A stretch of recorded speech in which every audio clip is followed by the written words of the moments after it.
A contingent of British soldiers trapped in the hell of Pokrovsk. Russia sweeps the skies, bombing NATO-backed ground targets. Welcome, dear viewers, to the 5-Minute Insights channel. Ladies and gentlemen, the Ukrainian battlefield has just witnessed one of the most shocking collapses since the beginning of the campaign. The city of Pokrovsk, considered the Eastern Shield, has been almost wiped off the operational map after a series of devastating attacks by the Russian army. 1,300 Ukrainian soldiers were annihilated in just 24 hours, including foreign mercenaries, especially Britons. Fleeing in chaos amidst gunfire, abandoning both equipment and comrades. As Ukrainian defense lines collapse like dominoes, Russian firepower is advancing rapidly towards the center. Never has the question of total collapse been so close. Today's news will reveal the full picture of the lightning-fast destructive blow that is shaking Kyiv and perplexing the West. Don't forget to like, share, and subscribe to the channel to not miss any important developments. Pokrovsk's defenses crumbling layer by layer, mercenaries fleeing amidst a sea of fire. Donetsk province has once again become the epicenter of the war, and the city of Pokrovsk, once considered a key defensive link in western Donbass, has fallen under complete encirclement. In the early morning of July 28, the large-scale assault operation by the Russian army was officially launched. With 3 simultaneous thrusts from the north, south, and east, Russian forces quickly breached the outer defensive layers, advancing directly towards the center of Pokrovsk at an overwhelming speed, accompanied by the screeching sound of FPV kamikaze drones. The roar of rocket artillery and the clanking of armored vehicle tracks merged, creating a deadly symphony stretching for tens of kilometers. Residential areas quickly turned into fierce battlefields. Russian intelligence reported that in just the first few hours, over 30 Ukrainian firing positions were destroyed by precision artillery and kamikaze UAVs. A second wave of attack UAVs continued to target command centers and ammunition depots, causing severe disruption to the defense system. However, what stunned the international community and observers even more was not the numbers, but the images circulating on social media. Foreign mercenaries, including many British, Polish, and Canadian nationals, fled their positions amidst gunfire, abandoning both equipment and Ukrainian allies. According to Russian military sources, this was a chaotic and disorganized retreat, reminiscent of the collapse that occurred in Bakhmut and Soledar last year, when international mercenaries were accused of abandoning the battle and their comrades to save their lives. Currently, the only tactical retreat route from Pokrovsk via Pokrad has been completely locked down by Russian artillery fire. The key intersection cluster southwest of the city has also fallen under the control of Russian armored units. Renowned military blogger Anatoly Sherry asserted that Pokrovsk is crumbling in sections, with each neighborhood turning into a site of death. At this rate of advance, the entire city risks collapsing within the next few days if Ukraine does not immediately counterattack or establish a new, strong enough defensive line to hold back the enemy. But with soldiers fleeing and continuous Russian firepower raining down, the question is, who still has the strength to hold Pokrovsk? Russia claims to have eliminated over 1,300 Ukrainian soldiers in a single day. UAVs and HIMARS destroyed en masse. In its July 28 combat report, the Russian Ministry of Defense made a shocking statement. In just 24 hours, its army eliminated 1,340 Ukrainian soldiers. This is the highest casualty rate of the month, demonstrating the ferocity and overwhelming nature of the ongoing offensive operations across the entire Eastern Front. The focal points of the attack were the areas of Krasnoy, Dudoknoye, Murovka, and Dmitrov in Donetsk province, where the Russian army simultaneously deployed various long-range precision weapons, including Kinzhal hypersonic ballistic missiles, long-range rocket artillery, and FPV kamikaze drones. These strikes were aimed not only at destroying enemy forces on the ground but also at dismantling their entire logistical system. And Ukraine's tactical command. During the same period, the Russian Ministry of Defense also announced that it had successfully shot down over 200 Ukrainian UAVs, many of which were used for reconnaissance and artillery targeting. More notably, a missile from the HIMARS system, a strategic weapon supplied by the US, was also intercepted in midair. The neutralization of HIMARS marks a significant turning point in efforts to control the combat space and weaken Kyiv's counteroffensive firepower. Beyond mere casualty figures, this statement clearly reflects Russia's attrition strategy, gradually eroding forces, eliminating modern equipment, and breaking down Ukraine's overall combat system with continuous attacks and overwhelming firepower. Observers suggest that Ukraine is clearly on the defensive, forced to spread its forces thin to hold the line, while reinforcement resources are becoming increasingly scarce. Once HIMARS and UAVs, which are the backbone of counter-battery fire and tactical maneuver, are removed from the battlefield, the prospect of a deeper wave of tactical retreats is no longer far-fetched. Kharkiv shaken, NATO soldiers captured, Ukrainian defense lines crumbling. On the Kharkiv front, the front line once hoped to be Ukraine's most important counter-offensive springboard last autumn, is now witnessing a reverse earthquake. The Russian army is not only regaining the initiative but also continuously launching powerful strikes, causing Ukraine's defense system in this area to waver layer by layer. According to military sources from the Northern Wind Analysis Channel, in the past 24 hours alone, the Russian army has eliminated 10 elite Ukrainian special operations groups. Notably, among the captured prisoners are many foreign nationals, including those believed to be members of the NATO bloc. This information, though unconfirmed by the West, is spreading rapidly on international military forums and fueling speculation about NATO's direct or indirect involvement in the Ukrainian battlefield, particularly at the key stronghold west of Vovkansk, which was once a strategic artillery position for Ukraine, has now changed flags. Buildings previously used as firing points, observation posts, and logistics centers have now become new bases for Russian forces to launch deeper attacks into the Kharkiv suburbs. Ukraine's losses in this direction were recorded at over 170 soldiers for the day. It's not just the casualty figures, but the alarming rate of defensive line degradation. Military experts warn of the risk of a cascading collapse extending from Kharkiv to the entire adjacent Donbas region, especially as Russia continues to employ a pincer movement strategy combining pinpoint assaults, long-range fire attacks, and disruption of logistics supply lines. The Great Artillery Barrage at Starokostiantyniv. Ukrainian airbase wiped out in a textbook strike. One of Ukraine's most strategic military strongholds, the Starokostiantyniv Airbase, became the target of an airstrike described as surgical precision by the Russian military in the early morning of July 28. This is a large-scale military airfield, playing a crucial role in refueling, rearming, and maintaining Ukrainian Air Force combat aircraft.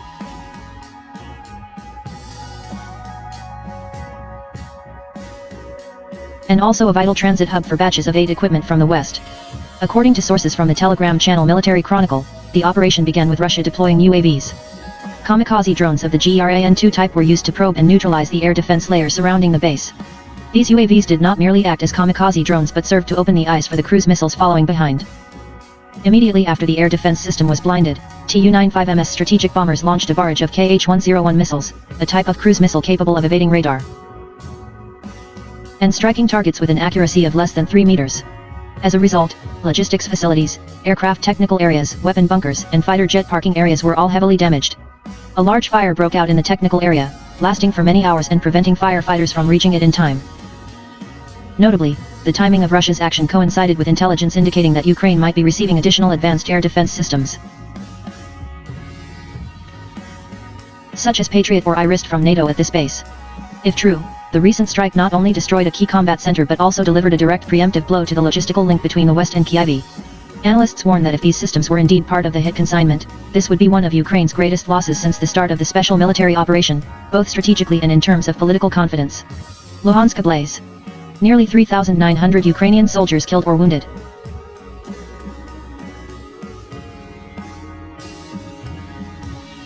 Defense lines crumbling in sections. The fighting in Luhansk is heating up by the hour. And according to reports from Russian military expert Andrei Morocco, this is one of the fronts with the highest casualty rates for Ukraine over the past week. Specifically, in just 7 consecutive days of fighting, Ukrainian forces lost nearly 3,900 military personnel, including regular soldiers and a large number of foreign mercenaries from Europe and North America. But the losses are not limited to personnel. Accompanying the enormous casualty figures is the destruction of numerous modern military assets. 2 main battle tanks, 47 field artillery pieces, 22 electronic warfare and counter-battery stations, along with nearly 200 various combat vehicles have been put out of action. These figures indicate that Russia is not only targeting personnel, but also deliberately eroding Ukraine's overall combat capability from its roots. According to observers, the most painful blow came from Russia's Western Combat Group operating in the Kupiansk and Svitov directions. These areas were fortified by Ukraine late last year to prevent Russia's advance from the Luhansk region northward. However, with relentless attack speed, precision artillery, and close-range assaults, Russia has caused Ukraine's defense line here to collapse in sections like dominoes. If the advance continues to be maintained in the coming days, Luhansk could very well become the next fully controlled region for Russia, thereby opening a strategic gateway to advance deeper into northeastern Ukraine, while directly threatening the defense line extending to Kharkiv and Poltava. This is an alarming turning point for Kyiv. Pokrovsk Collapse turns into a fire pocket. Ukraine on the brink of complete encirclement disaster. The battlefield in eastern Ukraine continues to heat up in a serious direction. And the latest focal point is the fiery urban cluster of Pokrovsk Collapse. The situation here has exceeded the red alert threshold, as Russian forces simultaneously implemented a comprehensive pincer encirclement strategy, turning the area into a massive, inescapable fire pocket. From the south, Russian forces launched a powerful breakthrough through Suvarovo, penetrating deep into Ukraine's dense defensive lines, while from the north, Russian assault forces advanced through Radinsk, which was once considered a key stronghold protecting Kyiv's logistics corridor. These two thrusts have almost completely paralyzed the supply system for ammunition and food to Ukrainian defense forces. However, what truly surprised military observers was Russia's third direction of attack. Instead of taking the safe E50 bypass, the Russian army unexpectedly launched a frontal assault from the Pervomysk axis, a route thought to be impenetrable. Thanks to this bold choice, they quickly controlled strategic intersections like Toretsk and Zhelan, thereby completely locking down the entire southwestern supply axis of Pokrovsk, which was hit head-on, encircled from three directions, and lost control of its logistics routes. The Ukrainian army had only one option left to hold their ground. Defending units were forced to consolidate in high-rise buildings in Lazern, Shakhty, and Yuzhny, turning each structure into a small fortress. Replicating the fortress tactic previously used in Bakhmut, however, with the lightning-fast attack speed and continuous Russian artillery shelling every building row. Now experts fear a scenario, a second meat grinder, could fully unfold as the entire defensive cluster is crushed within the next few days.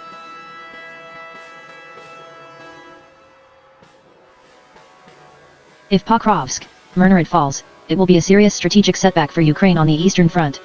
Russia eliminates numerous Ukrainian UAV centers, logistics robots, and artillery positions. The eastern Ukrainian battlefield continues to witness a wave of precision destruction from the Russian army as its UAV and artillery units launch a full-scale attack on a series of strategic Ukrainian targets.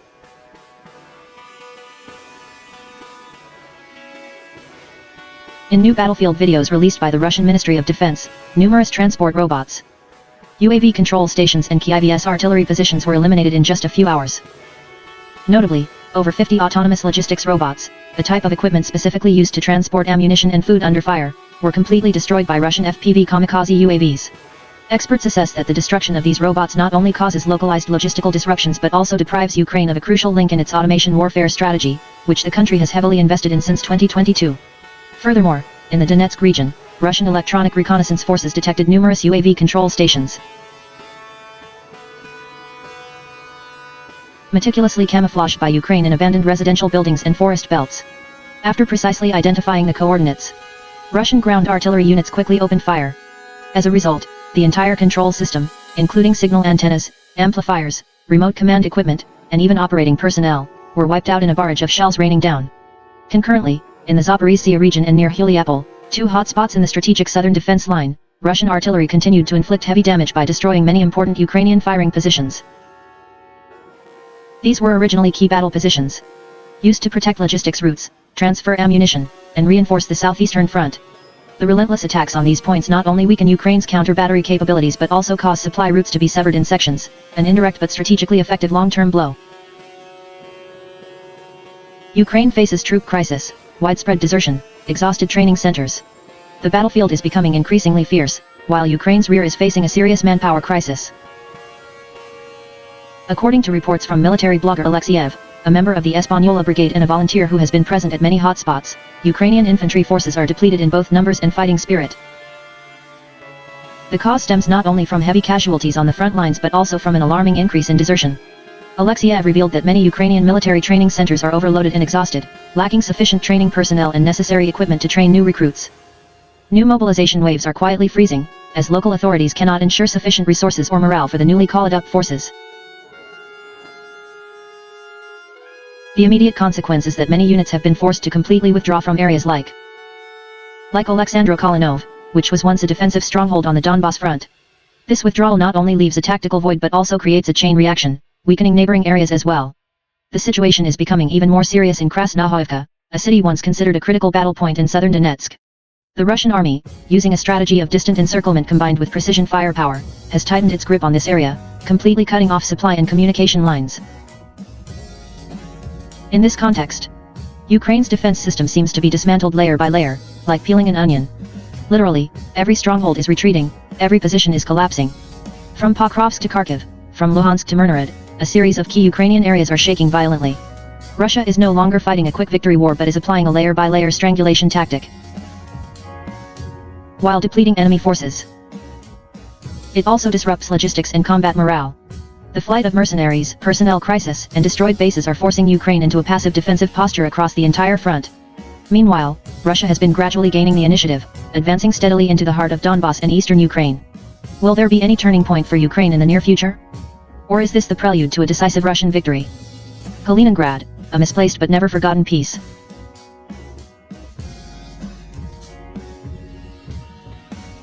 Kaliningrad, a name that sounds like just a small dot on the map of Europe. But in reality, it is a strategically crucial piece, encapsulating Russia's painful past, tense present, and calculated future. If Europe is a chessboard, then Kaliningrad is a piece separated far from the center, yet capable of changing the entire game. Once known as Königsberg, the ancient capital of East Prussia, this land witnessed some of the fiercest storms of World War II. After the Soviet Red Army defeated Nazi Germany, this area officially became Soviet territory and later part of the Russian Federation. Kaliningrad thus became not just an occupied territory, but a symbol. A symbol of victory, honor, and a vow that Russia will never retreat from Europe. Yet Kaliningrad is a paradox. It is completely separated from the rest of Russia, nestled between Poland and Lithuania, two NATO members highly wary of Moscow. Nevertheless, Kaliningrad is precisely a land-based aircraft carrier flying the Russian flag, anchored in the heart of Europe, armed with tactical missiles, housing the Baltic Fleet, and always ready to become a deterrent if the West crosses the Red Line. This is a land both isolated and impregnable. From Kaliningrad, Russia can control maritime traffic into the Baltic Sea, monitor military activities, while maintaining medium-range strike capabilities covering almost all of Europe. It is the eye, the ear, the fist, and the sword, all in one, that Russia has plunged directly into the heart of the EU. Therefore, Kaliningrad has never been a superfluous piece. It is Russia's silent but firm declaration. Even if surrounded, even if isolated, this land will never be abandoned. It is the embodiment of the Russian spirit, quiet, resilient, and always waiting for the moment to rise. Lithuania, the bottleneck choking the Russian bear's lifeline. After the collapse of the Soviet Union, Baltic states like Lithuania wasted no time in choosing their future.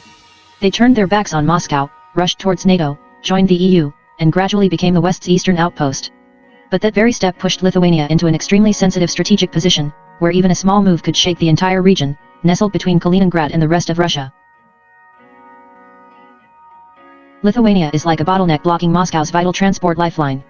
Though uninvited, Lithuania inadvertently became the gatekeeper, forcing Russia to bow and ask permission every time it wanted to resupply Kaliningrad. For decades, Russia, not accustomed to patience, persistently did so. Cargo ships and trucks queued up to cross Lithuanian territory, carrying fuel, food, and construction materials, sustaining a divided land that absolutely could not be lost. And then in June 2022, Lithuania unexpectedly tightened the screws. They issued a ban on the transit of goods from Russia to Kaliningrad, citing the implementation of EU sanctions. This blocking move didn't sound like a gunshot, but it hurt more than any bullet wound. It didn't just stop a train, it cut straight into Russia's logistical nerve, severing the vital flow between Kaliningrad and the motherland. Imagine, a superpower possessing a strategic arsenal and global-scale military bases, having its lifeline blocked by a nation smaller than one of its own provinces. For Russia, this was no longer a legal or political issue. This was a cold humiliation, and a clear sign that the West no longer just wanted to contain Russia with words, but had begun to test its ability to strangle them on the ground. Russia did not get angry, Russia quietly calculated. No threats were uttered, no hasty warnings, and absolutely no impulsive military moves. After Lithuania abruptly tightened the vital supply route to Kaliningrad, Russia did not rage, they remained silent. But it was not resignation, rather the moment before an earthquake when everything seems still, preparing for a move that will turn the entire chessboard. At the Kremlin, meetings without lights took place continuously. They no longer discussed dialogue, they discussed design. They no longer considered transit rights, they considered proactive rights. A question was asked and repeated: how to never have to ask Lithuania for permission again. The answer was to create their own path. The idea of an independent transport corridor began to take shape. No need to pass through any NATO country, not subject to EU oversight, a corridor that cannot be locked, cannot be sanctioned, and no longer depends on anyone's goodwill.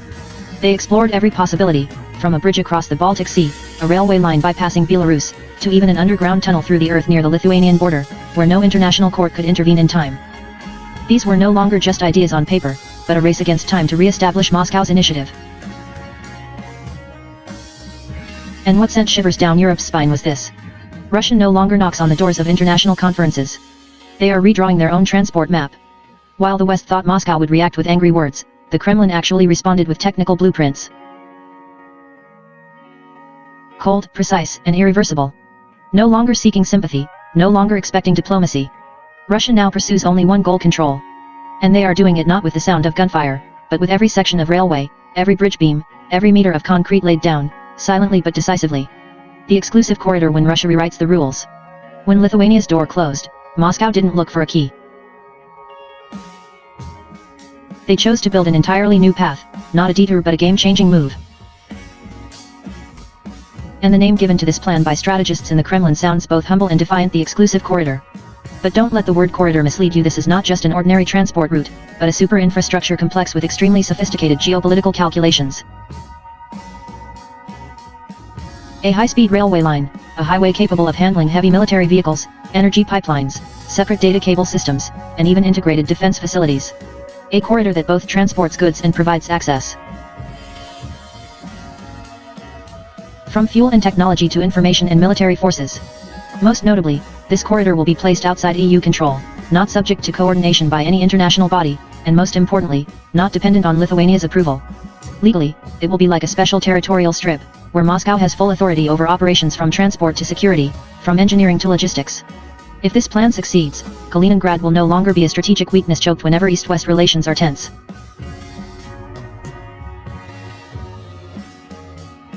It will become an impregnable fortress. A transit, storage, and deployment hub that no one can cut off.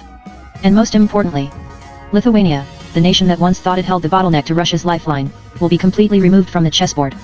When Russia no longer passes through the gate you guard, you will no longer have a reason to exist in the game. Once the exclusive corridor is established, the role of key holder will forever become a thing of the past. Lithuania, the one who locked the door, now has no key.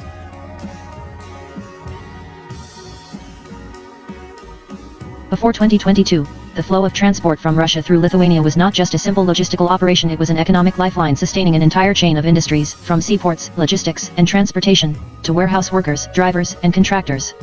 And even towns located along the transit route.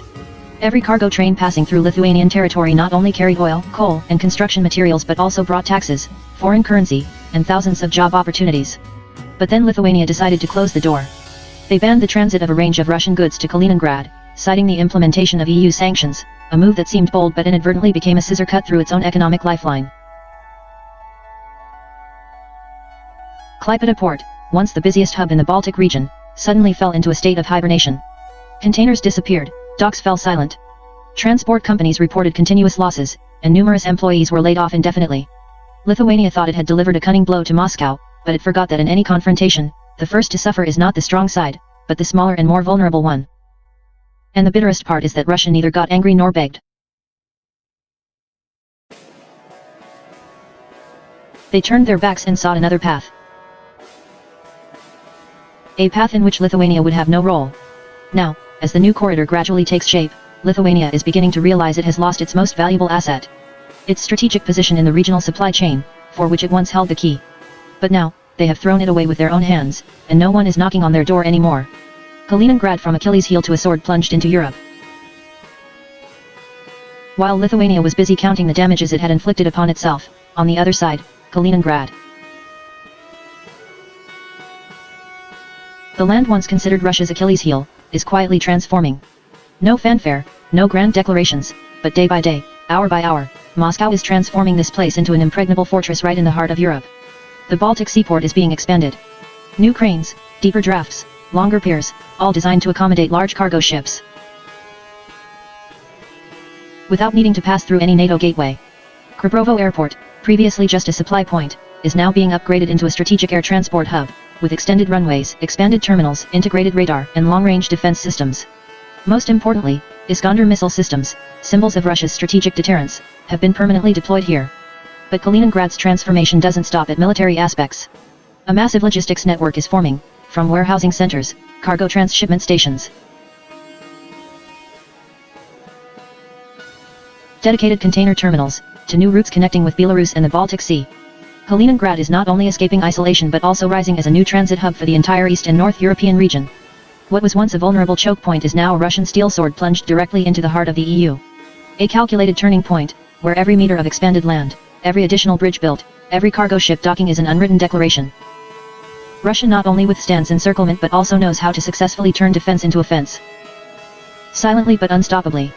China enters the fray, a silent but formidable handshake. As Russia began its first silent steps to establish an exclusive corridor connecting Kaliningrad to the mainland, the West only looked towards Moscow. But they overlooked a crucial detail: a very large shadow was standing behind, watching and preparing to enter the game.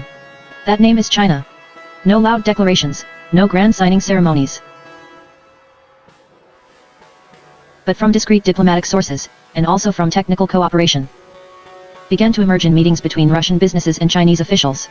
Beijing doesn't need applause, they just need the right moment, and they understand that moment is now. Because for China, this is not just an opportunity to help a partner, but a strategic link in their own global map. The Belt and Road Initiative, which Beijing has pursued for the past decade, is being tightened by the West from multiple directions. Poland is wary, Romania is hesitant, and the Baltic states are fencing themselves off with regulations. But if China can gain a foothold in a logistics corridor controlled by Russia from Kaliningrad to the Baltic Sea, that would be a new backdoor opening directly into Europe, without needing to pass through familiar political hotspots. With just a stable route running through Russian territory, connecting directly to Kaliningrad and then to the European market, China will have an independent, secure economic pipeline, less influenced by Western barriers. That's not just economic logic, that's power logic. For Russia, this is a way to escape encirclement. For China, this is an opportunity to close the transcontinental supply chain. And for Europe, that could be the beginning of a new post-transport order, where they no longer control who comes in and who goes out. Russia doesn't build walls, Russia builds roads. Russians have a saying with many layers of meaning: he who builds walls will fail, he who builds roads will master the future. And in the turbulent 21st century, Kaliningrad is becoming the most vivid proof of that philosophy. When Lithuania launched its move to tighten the logistics corridor, they thought they had cornered Russia. But there was one thing they didn't expect: Russia didn't react with anger, didn't respond with empty slogans, but with diligent convoys, towering cranes at the Baltic port.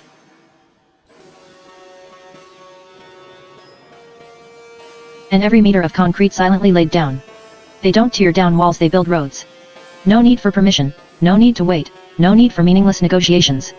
Moscow chose to act, and acted in a way that only nations who have survived under pressure can understand: silently, persistently, and without backing down. Kaliningrad, once considered Russia's Achilles heel, its most vulnerable point, has now become a sharp blade plunged directly into the heart of the EU. Every new road, every container port, every air defense radar erected, serves not only logistics,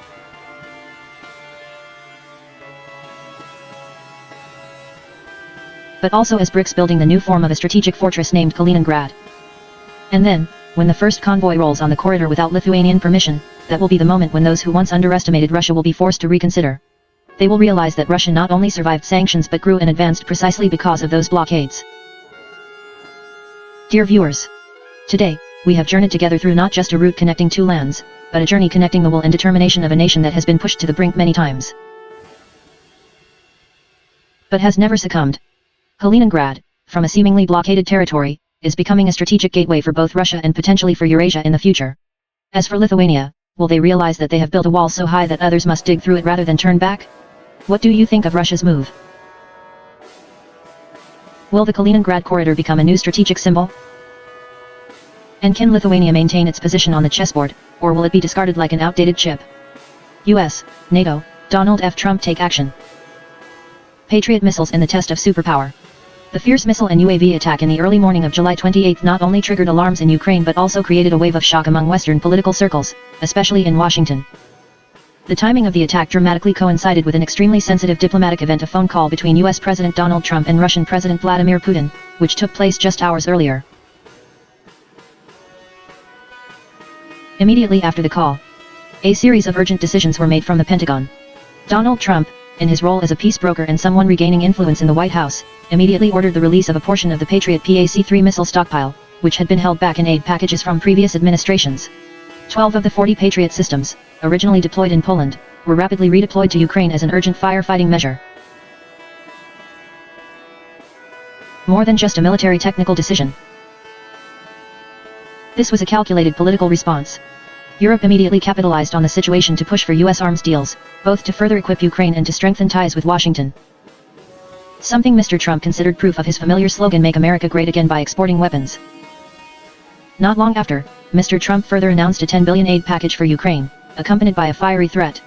The US could impose tariffs of up to 100 on Russia, and also on countries buying oil from Moscow, a veiled reference to China and India. Observers called this an ultimatum of money and missiles. A double-edged move that simultaneously increases military pressure and tightens financial encirclement, to force Russia either to return to the negotiating table or to prepare to face an unprecedented wave of comprehensive strategic isolation since 2022. Political front: Zelensky in the EU vortex and the ghost of barrier troops. President Volodymyr Zelensky is caught in a pincer movement, not only on the battlefield with Russia but also within his own allies and Ukrainian public opinion. On the political front, he faces heavy pressure from the European Union. Ursula von der Leyen, President of the European Commission, publicly demanded that the Kyiv government restore the rule of law and maintain the independence of anti-corruption bodies, a key condition for Ukraine to continue its EU accession process. This pressure stems from a series of recent developments where President Zelensky was accused of interfering with two key anti-corruption agencies, the Specialized Anti-Corruption Prosecutor's Office SAPO and the National Anti-Corruption Bureau of Ukraine NABU. Facing fierce reactions both domestically and from the international community, Zelensky was forced to draft a new bill to restore the independence of these agencies and pledged to pass the law as soon as possible. However, as the front lines heat up daily, a topic once considered taboo has unexpectedly resurfaced in Ukrainian society: the existence of barrier troops, also known as battlefield monitoring squads. These are units tasked with on-the-spot monitoring and enforcing discipline, even having the right to shoot Ukrainian soldiers if they refuse to attack or retreat against orders. Previously, mentioning such units was often dismissed as Russian propaganda. But now, even media channels, military blogs, and even former Ukrainian soldiers have openly acknowledged the presence of these suicide squads in the fiercest combat zones. The root cause stems from a prolonged personnel crisis in the Ukrainian army, depleted reserves, declining troop morale, and increasing rates of desertion and anti-war sentiment. In this context, maintaining discipline must rely on extreme measures, and Mr. Zelensky, while calling for democratization, is simultaneously at the heart of a political maelstrom called discipline by gun to the back.